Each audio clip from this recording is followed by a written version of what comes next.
Şuşa rayonunun Daşaltı kənd məscidinin açılışı ölkəmizdə milli mənəvi dəyərlərin qorunması ilə bağlı görülən işlərin ardıcıl xarakter aldığını göstərir. Məscidin təməli 2021-ci ilin noyabrında Azərbaycan Prezidenti İlham Əliyev və 1-ci xanım Mehriban Əliyeva tərəfindən qoyulub. Məscid kəndin mərkəzində milli memarlıq üslubunda inşa edilib.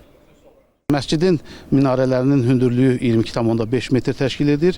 Minarələrin layihələndirilməsində Şuşa şəhərində yerləşən tarixi Yuxarı Gövhər Ağa məscidinin minarələrinin formasından istifadə edilmişdir. Məscid özü 2 mərtəbəlidir və eyni vaxtda 150-dən çox insanın ibadət etməsi üçün şərait yaradılıbdır daha doğrusu.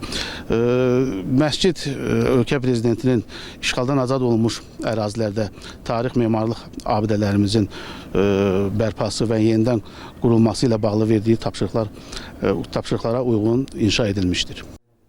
Qeyd edək ki, işğal dövründə dağıdılan məscidlərimizin bərpası, yeni dini ocaqların inşası dövlətin, xalqımızın milli mənəvi dəyərlərinə, mədəni və tarixi zənginliyinə verdiyi qiymətin göstəricisidir.